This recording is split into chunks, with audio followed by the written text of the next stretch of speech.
আসসালামু আলাইকুম ওয়া রাহমাতুল্লাহি ওয়া বারাকাতুহু। কেমন আছেন সবাই? আশা করি সবাই অনেক বেশি ভালো আছেন।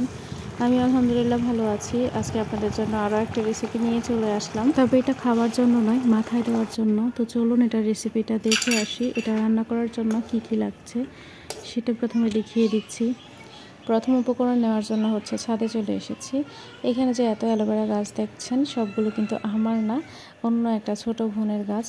তো গাছের পরিচর্যার জন্য কিন্তু কিছু পাতা ছিঁড়ে ফেলতে হয়। আমি এতদিন ধরে অপেক্ষা করছিলাম কবে ভিডিওটা করব, আর গাছের পরিচর্যাও হয়ে যাবে আর আমার হচ্ছে কাজও হয়ে যাবে। তো ওইখান থেকে হচ্ছে আমি ছোট ছোট কিছু পাতা নিয়ে এসেছি। নিয়ে আসার পরে হচ্ছে যে সাইডের কাটা অংশগুলো থাকে সেগুলোকে কেটে দিয়েছি, কারণ এখান থেকে হচ্ছে অনেক বিষাক্ত একটা পদার্থ বের হয় যেটা শরীরে লাগলে চুলকায় এবং বিভিন্ন ধরনের হচ্ছে অ্যালার্জির সমস্যা হয়। সেগুলো বের করার জন্যই হচ্ছে এরকম করে সোজা করে রেখে দিয়েছি। উপর করে রেখে দিলে হচ্ছে এটার মধ্য থেকে যে কষগুলো আছে, বিষাক্ত পদার্থগুলো হলুদ হলুদ হয়ে হচ্ছে বেরিয়ে চলে আসে, তখন হচ্ছে অ্যালার্জির প্রবলেমটা তেমন হয় না। তো এরকম করে রাখার পরে হচ্ছে আমি এটাকে ছিলে নিয়েছি। ছিলে ভিতরে যতটুকু জেলি অংশটা আছে সেটা নিয়ে নিয়েছি। আর এখানে হচ্ছে 1 চামচের মতো কালো তিল নিয়েছি, আর নিয়েছি একটা পরিমাণে তেজপাতা, আর নিয়েছি হচ্ছে এখানে দারুচিনি। কতটুকু নিয়েছি সেটা তো অবশ্য বুঝেছেন। আর এগুলোর উপকারিতাগুলো আপনাদেরকে বলছি, এগুলো নেওয়ার কারণ কি। এগুলো নিয়েছি এই কারণে, এখানে হচ্ছে অ্যালোভেরার গুণাগুণ বলার তো আর কিছু নেই। এটা শরীরের জন্য এবং চুলের জন্য কতটা উপকারী সেটা আপনারা অবশ্য জানেন।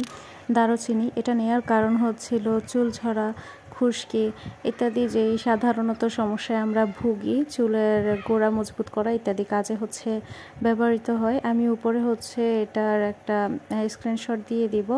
এর চাইতে বেশি উপকারিতা জানতে হলে আপনারা হচ্ছে গুগলে সার্চ করতে পারেন। তারপরে হচ্ছে তেজপাতা, যেটার সবথেকে বড় কাজ হচ্ছে আমাদের স্ক্যাল্পে, মাথার ত্বকে যেই তৈলাক্ত ভাবটা থাকে যার কারণে চুল পড়ে যায়, এটা হচ্ছে কমাতে সাহায্য করে। মানে তেলতেলা ভাবটা হচ্ছে মাথার কমায়, আর যার কারণে হচ্ছে চুল পড়াটা কমে।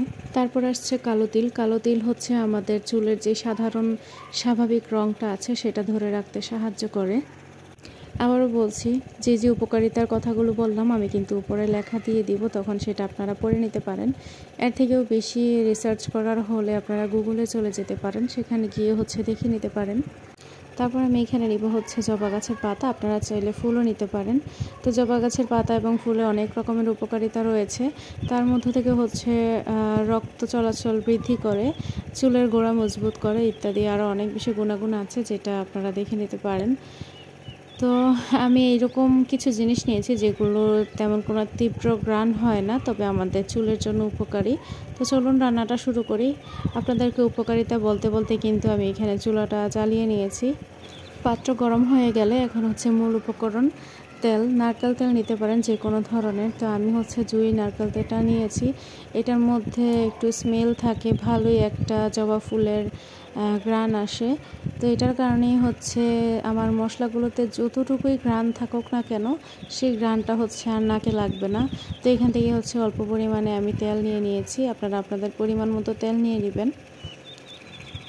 তারপর তেলটা ভালো মতো গরম হওয়ার জন্য অপেক্ষা করব। আসলে যারা মাটির চুলায় রান্না করে তাদের যে কি কষ্ট করতে হয় এগুলো বুঝতে পারছিলাম। খুবই শখের বশত হচ্ছে আমি এখানে রান্না করতে এসেছিলাম। যাক, বাহিরে এত পরিমাণে রৌদ্র ছিল, আমার মনে হচ্ছিল যে চুলার আগুন থেকে বেশি রৌদ্রের তাপেই হচ্ছে এই তেলটা গরম হয়ে গেছে। এখন দিয়ে দিব হচ্ছে শুকনো উপকরণগুলো, দিয়ে কিছুক্ষণ ভালো করে নাড়াচাড়া করে ভেজে নিব। মোটামুটিভাবে ভাজা হয়ে গেলে তারপর এর মধ্যে আমি দিয়ে দিচ্ছি অ্যালোভেরার জেলগুলো দিয়েও হচ্ছে কিছুক্ষণ ভালো করে নাড়াচাড়া করে ভাজবো। ভাজা বলতে কিন্তু এটা না যে একদম কড়কড়া করে ভাজা করে ফেলবেন, এইরকম না। কতটুকু পরিমাণে ভাজতে হবে সেটাও আপনাদেরকে বলছি। এখানে হচ্ছে জবা গাছের পাতা দিয়ে দিয়েছি। আমার বাগানে হচ্ছে 3 ধরনের জবা গাছ ছিল। আমি সব গাছ থেকেই হচ্ছে 1-2টা করে পাতা নিয়ে এসেছি, কচি পাতাগুলো। এগুলো দিয়ে আমার হয়ে যাবে।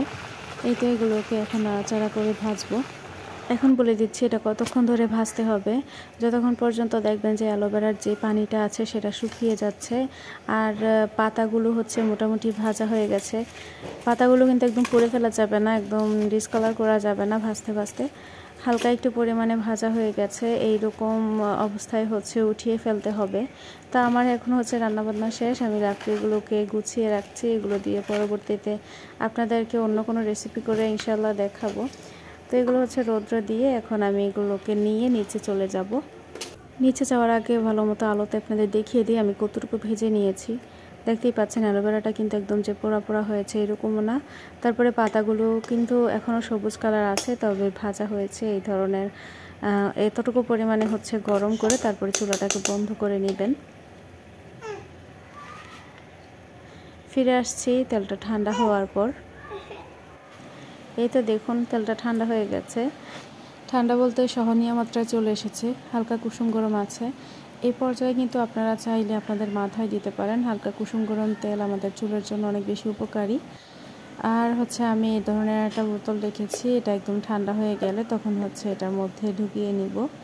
এটা হচ্ছে একটা অ্যালোভেরা জেলের বোতল, আর যেহেতু দেখতেও অ্যালোভেরার মতো, এটা এই তেলের জন্য পারফেক্ট হবে আমি মনে করেছি। তো হালকা একটু কুসুম গরম থাকতে থাকতেই কিন্তু সমস্ত এই যে ময় মশলাগুলোকে উঠিয়ে নিতে হবে। তার কারণ হচ্ছে যখন এটা ঠান্ডা হয়ে যাবে তখন হচ্ছে অ্যালোভেরা জেল থেকে একটা পানি ছাড়বে। তো পানি ছাড়ার ফলে যেটা হবে সেটা হচ্ছে তেলটা অনেক দ্রুত নষ্ট হয়ে যাবে। আমি এর আগেও এগুলো অনেকবার বানিয়েছি এবং আমি ব্যবহারও করেছি, আমার কাছে ভালোই লেগেছে, তাই আপনাদের সাথে শেয়ার করলাম। আশা করি আপনাদের কাছেও ভালো লাগবে, একবার চেষ্টা করে দেখুন, কোনো ক্ষতি হবে না ইনশাল্লাহ। আজকে এখানেই বিদায় নিচ্ছি। আল্লাহ হাফেজ, আসসালামু আলাইকুম।